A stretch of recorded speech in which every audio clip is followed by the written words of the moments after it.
여러분의 차를 운전해 줄 사람은 고용할 수 있고 고용하면 되고, 돈을 벌어줄 사람을 고용할 수는 있지만 여러분 대신 아파줄 사람을 구할 수는 없습니다. 이 말을 누가 했냐면 애플사의 창업자인 스티븐 잡스가 56살의 나이로 죽기 직전에 한 말입니다. 저보다 2살 위였습니다. 그분이. 여러분 스마트폰, 그분 아니면 여러분 이 스마트폰을 우리가 이렇게 활용할 수 없었다고 할 수 있는 아주 애플 스마트폰 회사의 창업자죠. 그 사람이 췌장 신경 내분비 종양으로 죽게 됩니다. 그걸 발명하고 그것을 만들어내고 그 온갖 연구해서 다 해놓고 돈이 수없이 들을 사람이에요. 그런데 그렇게 못 누리고 죽었습니다. 몇 년 전에 우리 알죠? 2011년 10월 5일 날 56세의 나이로 그분이 죽었더라고요. 찾아보니까. 오늘 구원받은 자는 병들었을 때 이렇게 기도하며 풀어가라는 그런 말씀으로 우리 성도님들이 병 문제, 이 질병의 문제에 대해서 오늘 말씀을 듣게 되겠습니다. 프레데릭 더글라스라고 하는 분이 이런 말을 했습니다. 나를 올라온 높이로 재지 말고 헤쳐나온 깊이로 재주시오. 이런 말을 좀 이해 좀 할 줄 아는 정도 돼야 되는데, 이게 무슨 말입니까? 단순히 내가 돈이 얼마나 많은가, 내가 얼마나 높은 자리에 앉았는가, 또 얼마나 건강한가, 얼마나 지식이 있는가, 이런 것들로 판단하지 말고 내가 내 자신에게 부딪혀온 수많은 삶의 과정을 어떤 반응을 하며 어떻게 반응하며 잘 헤쳐왔는가, 그 삶의 태도와 모습으로 나를 평가해달라는 거죠. 그렇습니다. 우리는 인생을 살아가는 길목 속에 수많은 그런 일들을 만나게 돼요. 크고 작은 여러 가지 일들을 만나게 됩니다. 그리고 또 앞으로도 그 누구도 어떤 일을 만나게 될지 아는 자는 없어요. 따라서 내가 만나고 싶은 일만 만날 수 없는 게 우리 인생입니다. 그러면 어떤 일을 만날지 모르니까 염려하고 두려워하고 초조해하고 이렇게 살아야 되는가? 어떻게 해야지? 딱 한마디 말씀드린다면, 무슨 일을 만날까에 초점을 두고 염려하며 살아가기보다는 나에게 어떤 일을 만나더라도 그 일을 하나님의 인도를 받으며 말씀의 원리 따라 감동되게 복되게 풀어가겠다고 하는 이것이 중요한 태도입니다. 나는 어떤 일을 만날지 모르지만 어떤 일을 만나더라도 나는 하나님의 인도를 받으며 감동되게 복되게 풀어가겠습니다. 적어도 이런 마음을 갖는 것이 굉장히 중요합니다. 아울러 다른 사람을 볼 때도 그 사람이 무슨 일을 만났는가로 평가하는 그런 우를 범하지 마세요.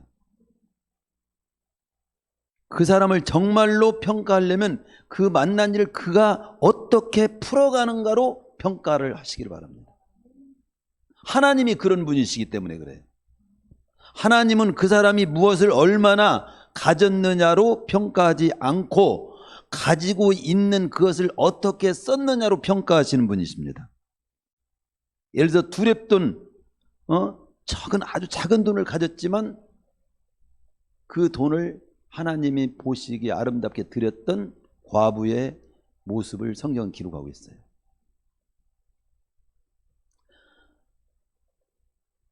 또 만난 일을 어떻게 이렇게 풀어가느냐라고 하는, 가진 것을 어떻게 썼느냐로 또 어떤 일을 만났을 때도 만난 일로 하나님 평가하지 않아요.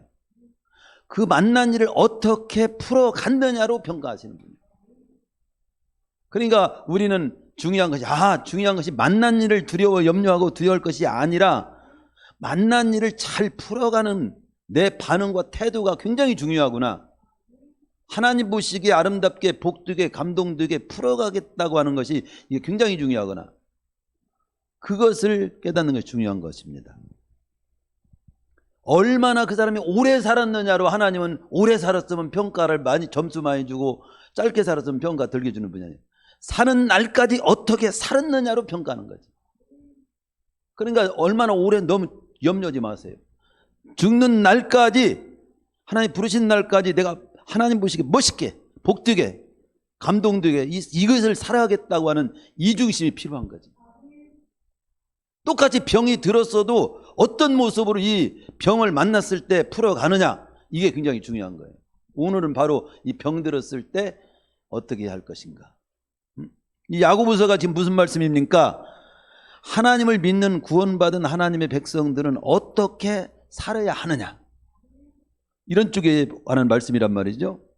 거기에 초점을 맞추고 거의 제가 모든 말씀을 지금 거의 다 전했는데 이제 한 번만 더 전하면 되는데, 그런 쪽의 말씀으로 제가 알기 쉽게 선포를 했습니다. 그러니까 다른 말로는 어떤 문제 어떤 상황을 만나더라도 구원받은 하나님의 백성은 하나님의 백성답게 하나님의 원리 따라 믿음으로 잘 풀어가야 한다. 지난 주간에는 5장 13절 중에 두 번의 말씀을 드렸죠. 고난의 때엔 기도하라, 즐거울 때는 찬송하라. 그 의미를 조금 더 깊고 넓게 말씀을 나누었습니다. 어떤 면에서는 그 연장선에서 이 고난에 속한 말씀 중에 연장선에 있는 말씀이라고도 볼 수 있어요. 너희 중에 병든 자, 이 병든 것도 고난이죠. 근데 고난당하는 자가 있느냐, 저는 기도할 것이다. 이 기도하라는 말에 또 포함되어 있는 말씀이기도 합니다. 그래서 그러나 우리는 그걸 나누어서 고난의 때에는 기도하라, 즐거울 때는 하나님께 영광 돌리며 찬송하라. 오늘은 구원받은 백성이 몸에 병이 들었을 때, 꼭 몸만이 아니에요. 정신적인 병도 있고 마음의 병도 있고 영적인 병도 있어요. 모든 병을 말하는 거예요. 몸에 병이 들었을 때 어떻게 풀어가야 하는지에 대한 말씀이니까 굉장히 우리가 관심 있게 잘 오늘 들으시고, 이 병 들었을 때 정말 이 하나님 말씀에 인도받아서 잘 풀어가는 우리 복된 성도님들 되시기를 축원합니다. 그러나 이 몸이 병들었을 때 어떻게 풀어가야 되느냐는 말씀을 듣기 전에 전제해야 될 일이, 아주 중요한 전제해야 될 일이 여기에는 기록이 안 돼 있지만 저에게 감동해 준 게 있어요. 이게 뭐냐? 병든 몸 고쳐서 뭐하게? 그겁니다. 병든 몸을 어떻게 하면 고칠 수 있을까, 어떤 모습으로 고칠까에 대한 말씀을 듣기 전에 너는 병든 몸을 고쳐서 뭐하게? 거기에 대한 답을 먼저 정립해 놓고 그 다음에 병든 몸을 이제는 제가 고치고 싶습니다, 이 말을 들으라 이거예요. 구원받은 하나님의 백성들은 그냥 병든 몸을 고치는 데 최종 목적이 되면 안 된다는 겁니다. 신불식간에 건강하게 되는 건 다 원하는 일이에요. 그러면 건강하게 돼가지고 뭐 하려고? 도둑질하고 그 몸으로 엉뚱한 짓 하고 다니려고? 아니라는 거죠. 우리는 한 단계 그걸 딱 줄여서 말한다면, 우리 오늘 나중에 이 말씀 마치고 471장 찬송가를 부르게 했지만 그 찬송가 가사에 나온 것처럼 주를 위해 살겠으니 나를 고쳐 주옵소서, 병든 몸을 고쳐 주옵소서, 이 주의 뜻을 따라 살겠으니, 믿음으로 살겠으니, 사명 따라 살겠으니, 이 말을 한마디로 주를 위해 살겠으니가 먼저 정립이 되고 난 후에 이 말씀을 듣고 이제 병을 고치야겠습니다. 고쳐주십시오. 어떻게 고칠 수 있을까요? 이 말씀을 받아서 승리의 길을, 건강한 길을 갈 수 있어야 된다는 겁니다. 만약에 이것이 주를 위해 살겠으니라고 하는 이 무하게, 건강해서 무하게 이것이 정립이 안 된 상태에서 건강한 몸이 된다면, 건강한 몸이 됐을지라도 그의 삶은 의미가 없어요. 영원의 시점으로 보면 차라리 병든 몸으로라도 주의 뜻을 따라 살다가 죽은 사람이 더 가치가 있어. 병든 몸 고쳐가지고 주의 뜻을 따라 살지도 않고, 믿음으로 살지도 않고, 사명 따라 살지도 않고, 그렇게 하나님과 관계없이 산다면 병든 몸으로 오히려 믿음으로 살다 간 사람이 훨씬 영원의 시점에서 보면 낫습니다. 그건 확실한 거예요. 하나님 없이도 건강해 산 사람 많아요. 그럼 우리는 오늘 이 말씀 듣기 전에 뭐예요? 병든 몸 고쳐줘서 뭐하게라고 물으신다면 주를 위해 살겠으니, 믿음으로 살겠으니, 하나님 보시기에 감동되게 복되게 살겠으니 저를 고쳐주시옵소서. 이렇게 답할 수 있는 준비가 된 사람이 오늘 말씀을 그 다음 들어야 합니다. 동기와 목적이 먼저 아름답게 정립된 하나님의 백성들이 몸이 병들었을 때 어떻게 풀어가야 하는지를 본문은 이제 다음과 같이 말씀해 주고 있습니다. 그 첫 번째가 너희 중에 병든 자가 있느냐? 그는 교회의 장로들을 청할 것이요. 교회 장로들을 청하여 기도하라는 겁니다. 그들은 주의 이름으로 기름을 받아 그를 위하여 기도할지니라. 기도하되 교회 장로들을 청하여 기도하라. 병들었을 때 더 중요한 것은 기도입니다. 기도인데 장로들을 청하여 기도하라. 병들었을 때 해야 할 중에 첫 번째가 기도입니다. 기도는 하나님이 개입하는 것이고 하나님이 손대시는 것이고 치료의 근본은 하나님께 있기 때문에 기도해야 되는 거죠. 근데 특별히 여기 육체가 병들어서 연약해져 가지고 기도할 힘조차 없을 때, 또 어떻게 해야 될지 당황할 때, 어떤 그런 상황을 전제하고 있는 겁니다. 우리는 교회 장로들을 청해서라도 기도는 해야 한다. 기도하면서 풀어가야 한다. 건강할 때도 기도해야 합니다. 그 건강을 유지하기 위해서 하나님의 도움이 필요하기 때문입니다. 그러나 병들었을 때는 더더욱 기도해야 돼요. 어떤 방법으로 육체적인 병이든 정신적인 병이든 영적인 병이든 바르게 주님으로부터 인도받으려면 기도가 필요한 거죠. 하나님의 도움과 개입이 더 병들었을 땐 필요한 때이기 때문에 그렇습니다. 그런데 병들어서 기도할 힘조차 없을 만큼 연약해져 있고 또 어떻게 해야 될지도 모르는 그런 상태에 있을 때 교회의 성숙한 이 장로들, 여기서 장로들은 뭐냐?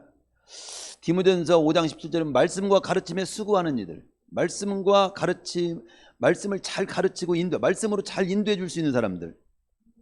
디도서 1장 5절은 부족한 일을 바로 잡는 자, 부족한 것을 바로 잡아서 바로 인도해 줄 수 있는 사람. 베드로전서 5장 2절은 양무리를 치는 자. 그러니까 오늘날은 교회의 목사님이나 장로님일 수도 있지만, 직접적으로 그런 분일 수도 있지만, 본질적인 핵심적인 요면은 교회 안에 믿음으로 성숙한 성도를 말해요. 그런 성도들을 이렇게 초청해서 이런 때는 어떻게 대처하며 이걸 풀어가야 할지, 장로들을 청해서 기도하라 이거죠. 그러나 할 수만 있다면 하나님께 자신이 직접 나와서 교회에 나와서 기도하며 말씀의 인도를 받으면서 풀어갈 수 있으면 최고 좋습니다. 거의 대부분 치료하는 현장을 이게 신약성경에 보면은 설령 자기 몸이 병이 들어서 움직일 수 없는 상태에 있어도 주님이 있는 곳으로 나온 사람들이 병을 나왔어요. 예를 들어 중풍병자 있어. 들것에 실려가지고 자기가 나갈 수는 없으니까 나를 좀 들것에 실려서라도 주님께 나가게 해 주십시오. 이런 사람이 병을 나왔어. 나만 장군은 이역만리 먼 나라에서도 엘리야 선지자를 찾아와서 처방을 받고 나왔어. 나온 사람이. 그런 중요한 것은 그 본인이 이 믿음이 굉장히 중요한 거죠. 마가복음 6장 55절에 보면 병든 자를 침상채로 메고 하는 사람들이 나왔어요. 왜 나왔냐면 병든 사람이 침상채 들것을 실는 사람들이 막 주님 앞에 많이 나왔어. 왜냐하면 예수님께 그의 옷자락이라도 만지기를 원해서. 그러면서 뒤에 말씀하시기를 손을 대게 하시기를 그들이 간구하니 손을 대는 자는 다 성함을 얻으니라. 최대한 교회에 나와서 목사님이다 안수 받고 싶어요. 이 사람이 집에서 안수 안 받고 있는 사람보다 더 나아. 가능하면 기도도 받고.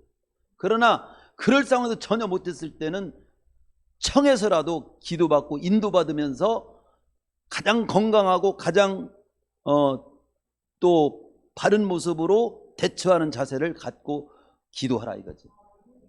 예. 세상 말로도 병이 있으면 소문내라고 하잖아요. 그래서 가장 좋은 길을 찾아서 제대로 대처를 해야 한다.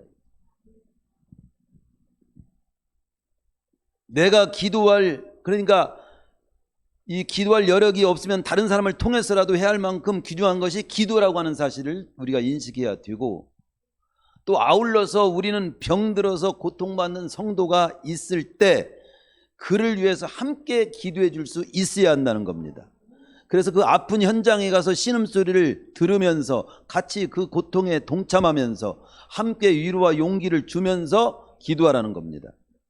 그러니까 부족한 난 어떻게 해야 될지 모르고 정말 내 몸도 움직일 수조차도 없고 그럴 때 성숙한 성도들을 초청해서라도 인도를 받으며 기도를 또 받으면서 또 자신도 기도하면서 풀어가고, 또 우리는 아픈 성도가 있을 때는 그들의 아픈 신음소리를 함께 들으면서 그 고통에 같이 동참하면서 위로와 용기를 주면서 바르게 지도해 주면서 회복실 수 있도록, 이런 단체가 하나님의 성도의 모임이라 이거죠. 교회라는 거죠. 두 번째, 기도하되, 이게 장로들이 기도하되 주의 이름으로 기름을 바르며 기도하라. 기름을 바르며 기도하라. 기도는 하긴 하지만 또 여기 기름을 바르며라고 하는 말이 이제 또 우리가 유의해야 될 부분입니다. 기름을 바르되 주의 이름으로 기름을 바르며. 이 기름이라고 하는 말은 문자 그대로 병든 몸에 유익한, 어떤 면에서는 약을 말해요. 약, 기름, 실제로 기름을 말합니다. 다른 하나는 주의 이름으로라고 하는 말이 붙어 있잖아요. 구별한다는 성별의 의미로도 기름을 썼습니다. 성별. 우리는 하나님의 백성답게 뭐 아무 좋다고 해서 막 아무거나 하는 것이 아니라 하나님의 백성답게 합당한 방법으로 구분을 해서 그 병을 고치기 위한 합당한 약이나 의사의 도움을 받으면서 특별히 구분해서 관심을 갖고 기도하라는 겁니다. 약을 쓰든 의사의 도움을 받든 기도를 앞세우면서 하라는 거죠. 기도를 앞세우면서.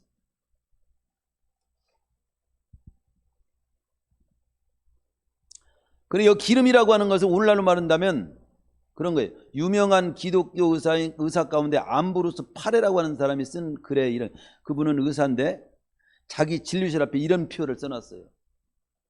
나 의사 파레는 상처를 치료하고 하나님은 병을 근본적으로 낫게 하신다.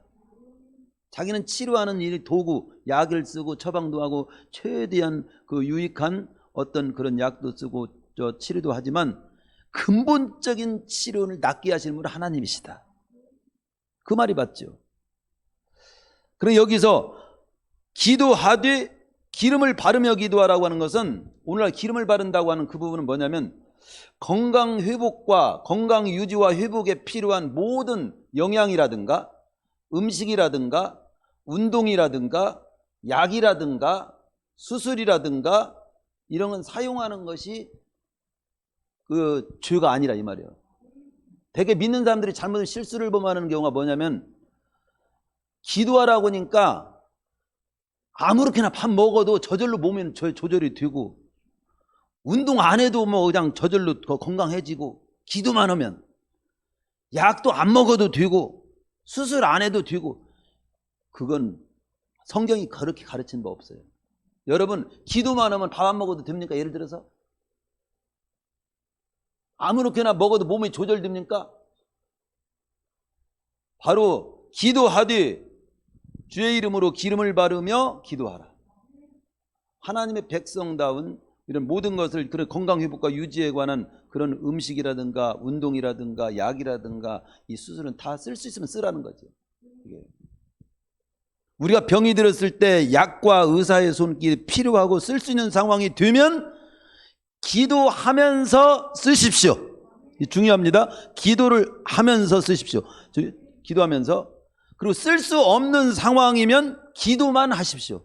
아니 밥도 못 먹고 약도 못 쓰고 수술도 할 수 없는 상태면 운동도 할 수 없는 상태면 기도만 할 수밖에 없지. 그런 상태가 되면 기도만 해야지. 그러나 그분이 밥 먹으면 나 좋게 생겼어. 영양이 있는 거기에 맞는 영양을 좀 주면 좋게 생겼어. 그렇게 영향을 줄 수도 있어. 근데 구태여 거부를 하면 안 되지. 최대한 써야지. 어쩌면 수술을 하면 가장 좋겠어. 수술해야지. 근데 수술도 할 수도 없고 먹을 수도 없고 움직일 수도 없고 오로지 기도만. 그런 데는 기도해야지. 그리고 쓰든 안 쓰든 언제나 변함없이 지녀야 될 것은 기도예요. 그러니까 그 당시 몸에 유익한 영양이라든가 운동이라든가 수술이라든가 처방이라든가 이런 걸 쓸 수 있고 쓰면 좋다면 쓰는 것. 기도하면서 쓰라 이거지. 그러나 쓸 수 없는 상황이라고 보면 기도만 하고.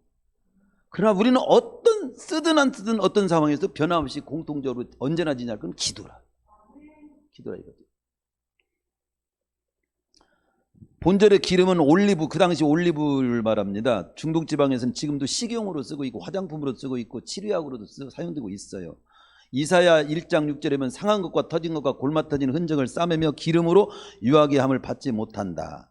그런 표현을 보면 치료의 기름이 그 당시 쓰여지고 있으면 오늘날도 쓰여지고 있고 선한 사마리아 비유에서도 강도 만나 두들겨 맞고 쓰러진 사람을 주막집으로 데려가 가지고 포도주로 씻고 기름을 발라주었다는 것을 보면 포도주와 기름이 이렇게 실제로 쓰여져 있고 이사야가 죽을 병이 들어가지고 하나님께 기도해서 하나님이 응답이 떨어졌는데 처방할 때 뭐라고 말합니까? 이사야 선자를 통해서 38장 21절에 보면 이사야가 이르기를 한 뭉치 무화과를 가져다가 종초에 붙이면 왕이 나으리라. 아니 하나님이 응답 떨어졌는데 왜 무화과 뭉치는 뭐대로 붙여? 이것도 그에게 그 당시 필요한 약이라든가 합당한 것은 하면서 하나님은 그걸 쓰시도록 한 거지. 이걸 잘 해야 됩니다.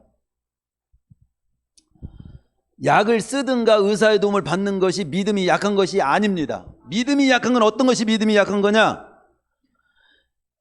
기도하지 않는 것이 믿음이 약한 거예요. 약을 쓰느냐 안 쓰느냐 믿음으로 가려면 안 돼요. 믿음 없는 태도는 기도하지 않는 것이 바로 믿음이 없는 태도인 겁니다. 주님도 병든 자라야 의원이 쓸데있다 하면서 의사의 필요성을 인정했습니다.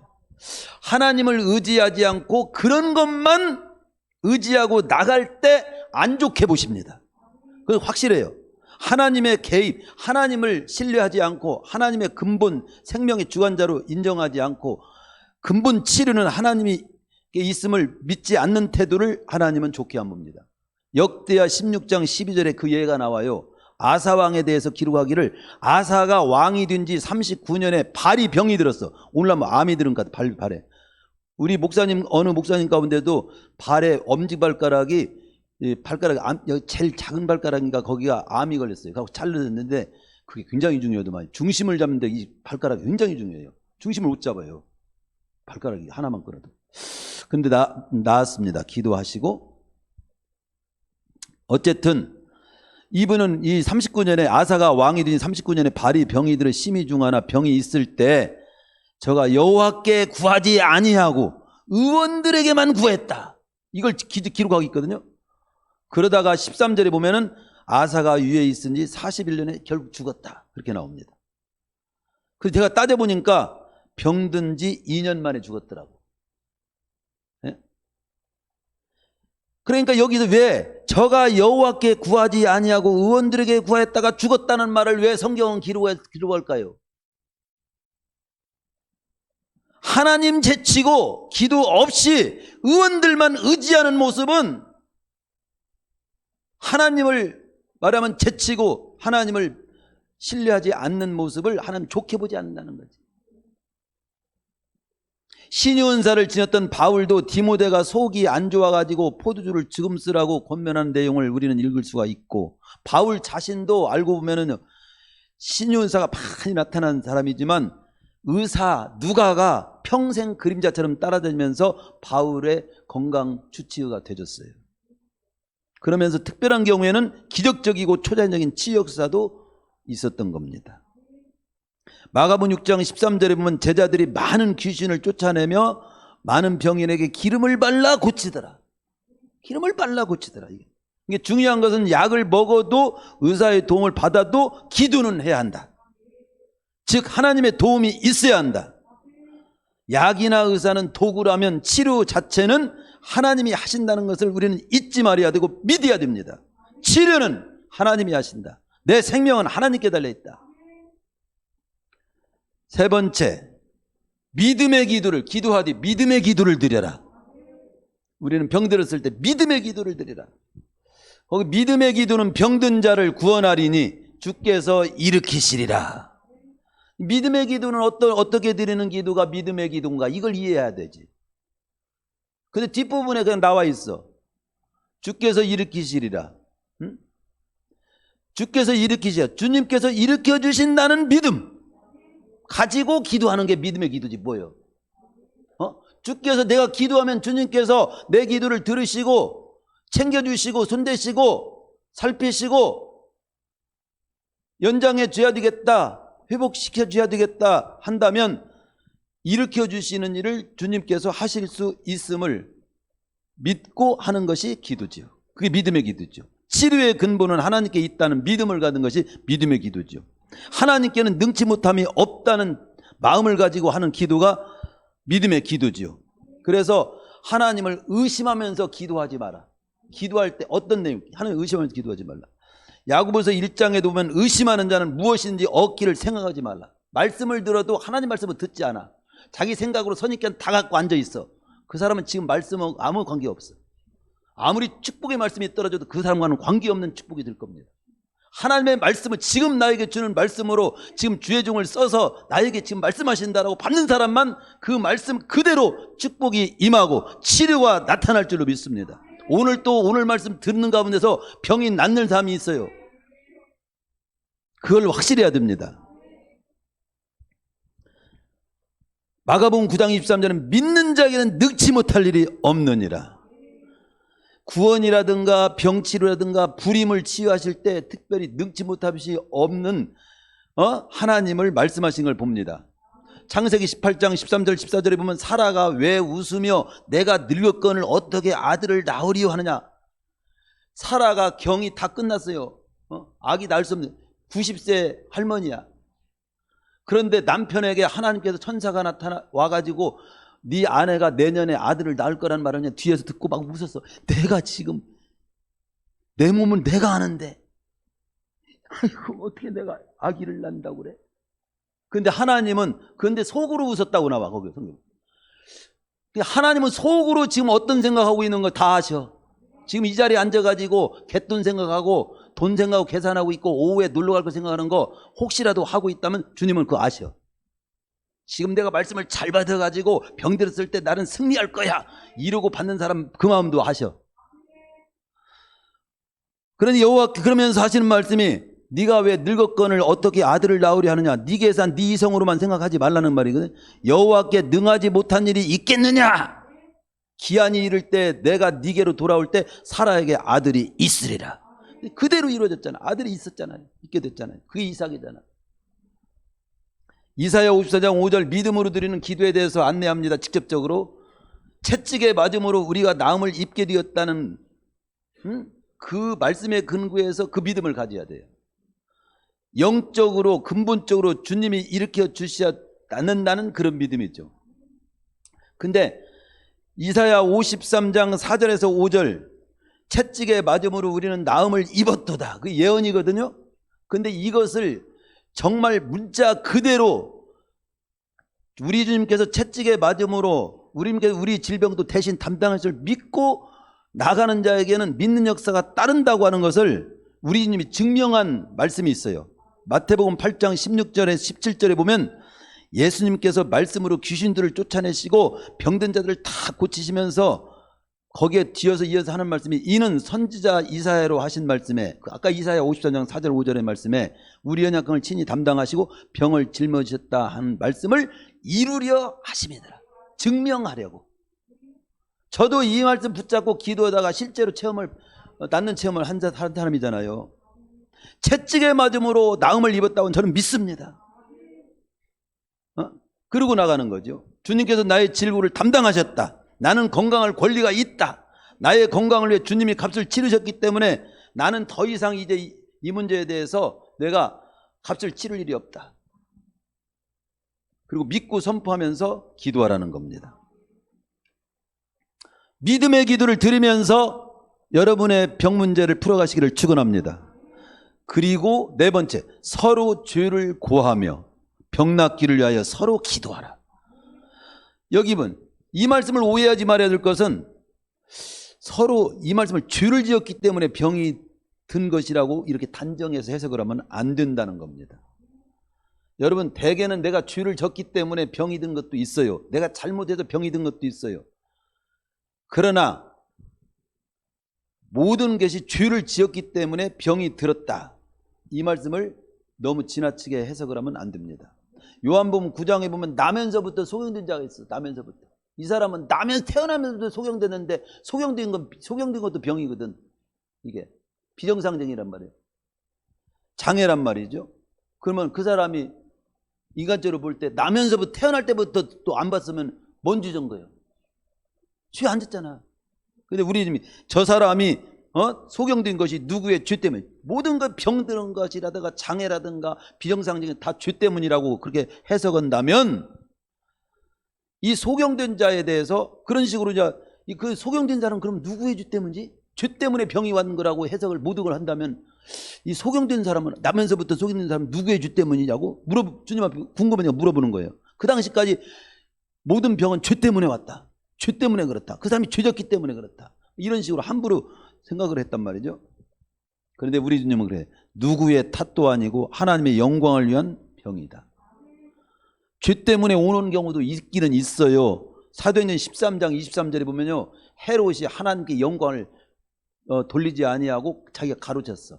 하나님 받을 영광을 지가 바로 받았다 이 말이에요. 그러므로 거기 그렇게 나옵니다. 헤롯이 영광을 하나님께 돌리지 아니한 거로 주의 사자가 고친이 충이 먹어 죽으니라. 그건 죄 때문에 죽은 거지. 어떤 경우는 귀신이 들려서 병이 든 경우도 있습니다. 마가복음 9장에 보면 변화산 밑에서 귀신 들린 아들을 데리고 왔는데 그는 귀신이 들려 거꾸러지는 현상, 거품을 흘리는 현상, 막 물속도 불속 분별 못하고 뛰어드는 막 이런 모습을 지니게 됩니다. 이거 귀신에 붙들려서 그래요. 때로는 귀신에 붙들리는 병도 있고 내가 잘못해서 병이 든 경우도 있지만 모든 것이 다 그렇게 귀신이 붙들리고 또 잘못해갖고 병이 든 것은 아니라는 겁니다. 그 고난이 어떤 상황 속에서 나에게 왔고 그 병이 왔지만 결국은 하나님의 영광을 드러내기 위해서 주어진 질고도 있을 수 있다는 걸 성경은 보여줍니다. 그러면 여기 서로 죄를 구한다는 말을 여기 왜 말씀하시냐면은 이걸 오해하는 말을 한 가지 더 하고 말씀드릴게요. 서로 죄를 구한다는 것은 이것을 또 어떤 경우는 그래. 여기에 서로 죄를 구하라고 했다. 그래가지고 만인 앞에 너의 잘못을 다 고백해라. 공개 자백해야 병이 낫는다. 그래가지고 자기 도둑질한 거, 살인한 거, 간음한 거 모든 거 다 공개해가지고 무리를 이렇게 해서 교회를 갖다가 난장판으로 만든 그런 모임이 있었어요. 그런 모임에 저도 한 번 참여한 적이 있습니다. 저는 감히 이 시간에 선포합니다. 여기 서로 죄를 구한다는 것은 만인 앞에 자신을 공개 자백하라는 말이 아닙니다. 하나님 앞에 진실로 자백하세요. 자백하세요. 서로지를 구한다. 그러면 서로라고 하는 말이 있는데 이건 공개 자백이 아니라 당사자끼리입니다. 당사자끼리. 당사자끼리 서로 잘못된 어떤 일이 있을 때는 당사자끼리 풀어라 이거예요. 당사자끼리 이 뭔가 얽힌 것이 있을 때면 스트레스 받아가지고 그게 병이 되는 거예요. 이게 병이 나으려면 서로 당사자끼리 스트레스 받는 것을 풀어라 이 말이지. 서로 죄를 잘못을 구하면서 그 문제 풀어야 병이 정신적으로 화병이 나는다. 스트레스도 없어진다. 그래서 몸이 회복된다. 단순하게 말하면 그런 쪽입니다.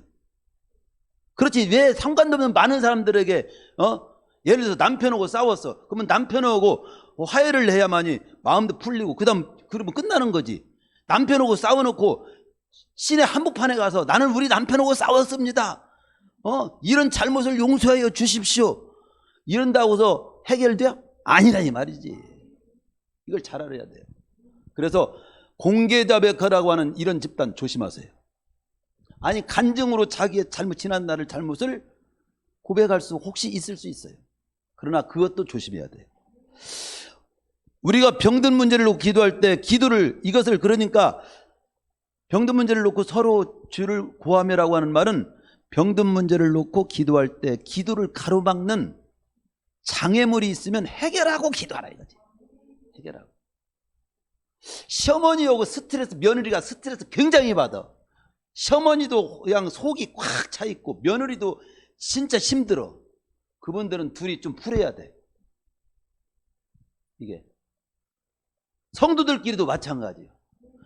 풀고 기도하라 이거지. 서로 풀고 서로 기도하면서 풀어라 이거지. 그래야 너희들이 병이 낫는다.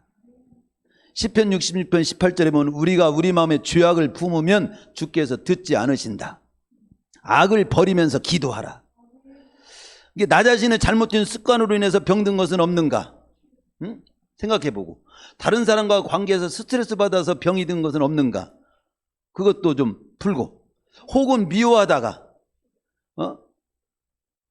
미움이 가득 차가지고 그것으로 악이 받쳐가지고 병이 든 사람이 있어. 여러분 전번에 제가 그런 말씀 드린 거 있죠. 소화 못하는 사람이 어떤 문제를 만났을 때 음식을 얘기 들읍시다. 음식을 내가 있어. 그런데 아기들은 가시 먹을 수 있어요? 못 먹어요? 못 먹습니다. 소화 못 시킵니다. 깨물지 못해요.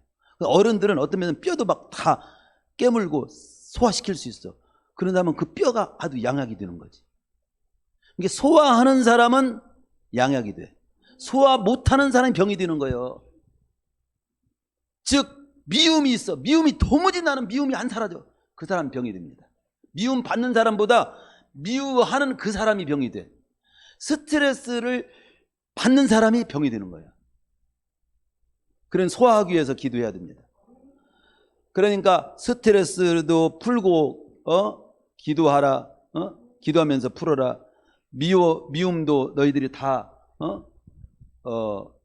해결하면서 나가야 병이 낫는다. 그리고 당사자와 풀고 서로 기도하라. 그런 의미가 들어있는 거죠. 서로의 마음속에 엉킨 응어를 풀면서 기도해야 정신적으로, 마음으로, 영적으로 건강하게 되는 겁니다. 그리고 여기 보면 서로라는 말 속에는 합심하여 기도하라는 의미도 들어있어요. 마태복음 18장 19절에 보면 두 사람이 합심하여 땅에서 무엇이든지 구하면 하늘에 계신 내 아버지께서 저희를 위하여 이루게 하시리라. 사도행전 12장 5절에 보면 교인은 그를 위하여 간절히 하나님께 빌더라. 그리고 난 후에 기적이 일어났다고 나옵니다. 창세기 19장 29절에 보면 아브라함을 생각하사 롯을 그 엎으시는 중에서 내어보내셨더라. 아브라함이 롯을 위해서 간절히 중복 기도한 거예요. 아브라함의 기도를 들으시고 롯을 구출하신 거죠. 그 다음에 다섯 번째 마지막이죠. 기도하되 구체적으로 간절히 기도하라. 기도는요 진실하고 간절하게 구체적으로 해야 돼요. 이 시간도 여러분이 말씀 들으면서 자신의 병 문제를 진실하고 간절하게 구체적으로 하나님께 올린다면 이 시간도 낫는 역사 따를 겁니다. 그렇게 기도한 사람은 예로 구약의 엘리야를 듭니다. 엘리야는 구체적으로 비가 오지 않기를 기도했고, 여기 이제 예를 들잖아요. 야고보서에서 엘리야처럼 이렇게 구체적으로 기도하라, 간절히 기도하라 이거 나와요. 3년 6개월 동안 비가 오지 않던 하늘이 다시금 비가 오게 했던 능력의 사자입니다. 그러나 이 능력의 사자는 딴 거 없어. 구체적으로 간절히 믿음으로 기도하는 사람이 능력 있는 사자예요. 능력 있는 성도예요. 그러나 그가 우리와 달라서 그런 특별한 응답을 받은 거냐? 아니라는 거예요. 거기 보면 우리와 성정이 같은 사람이로되 17절 엘리야는 우리와 똑같은 사람이라는 거죠. 그런 다른 것이 뭐냐? 그가 비가 오지 않게 간절히 기도했다는 거야. 간절히. 구체적으로 간절히. 여러분도 간절히 좀 한번 해봐. 간절히. 간절히 기도한다고 한 간절이라는 말이 새벽이라는 말도 들어있어요. 새벽에도 나오고 저녁에도 기도하고 틈 있으면 기도하고 특별히 금식하면서 기도하고 이런 게 간절히 표현을 좀 해. 그런 표현이 전혀 없어. 그런 사람이 능력받는 것 없었고 병고침을 하나님의 신을 체험하는 건 저는 못 봤습니다. 간절히가 있어야 돼. 하나님을 향해서. 열왕기상 18장 42절 43절에 보면 그가 이렇게 기도하는 내용이 있죠. 땅에 꿇어 엎드려 그의 얼굴을 무릎 사이에 놓고, 여러분 막 무릎에다가 막 넣고 막 젖짜듯이 7번까지 사환에게 바다편을 바라보라고 확신하면서, 응답은 틀림없이 있다는 걸 확신하면서 또 확인하면서 막 기도를 하잖아요. 그가 간절한 기도의 사람을 보여주는 단적인 예입니다. 히스기야 왕 같은 경우도 병 낫기를 간절히 기도했다. 한나 같은 경우도 사무엘상 1장 10절이면 통곡하며 기도하고, 그리고 오래 기도하고, 그리고 막 심정을 토하는 기도를 했다고 15절, 12절, 10절 그렇게 표현합니다. 말씀 마칠게요. 그렇습니다. 인생을 살다 보면 여러 가지 이유로 몸과 마음이 병이 들 때가 있습니다. 구원받은 하나님의 백성은 이런 때에도 하나님의 백성답게 맞서 싸워 나가야 합니다. 감동되게 복되게 하나님께 영광이 되게 풀어가야 합니다. 주를 위해 살겠으니 나를 고쳐 주옵소서. 여러분 병뿐만 아니요, 사업도 마찬가지예요. 사업을 하기 전에 주님 사업 잘 되게 해주십시오. 이것이 목적이 되면 안 돼. 주를 위해 한번 살아보겠으니 사업 잘 되게 해주십시오. 또 취직이 되기를 원하는 분, 취직되게 해주십시오 하가 아니라 그 앞에 전제가 돼야 돼. 주를 위해 한번 살겠으니, 믿음으로 한번 살아보겠으니 취직되게 하여 주십시오. 병 문제, 건강 문제, 취직 문제, 사업 문제, 합격되는 것도 내가 주를 위해 살겠으니 합격을 좀 되게 해 주십시오. 이러면서 기도해야 됩니다. 그래서 기도할 때 주를 위해 살겠으니 나를 고쳐 주옵소서하며 기도해야 하는데, 몸이 극도로 쇠하겠다면 장로들을 정해서라도 기도하시오. 특별히 기름을 바르며 기도하시오. 믿음으로 기도하시오. 서로 죄를 구하며 기도하시오. 구체적으로 간절히 기도하시오. 이렇게 기도하고 풀어가면 주께서 일으켜 주신다. 그렇게 말씀합니다. 한번 따라서 봅시다. 병든 자가 있느냐? 그는 기도할지니라. 믿음의 기도는 병든 자를 구원하리니 누가 일으켜 주신다? 주께서 그를 일으키시리라. 주께서 그를 일으키시리라. 주께서 그를 일으키시리라.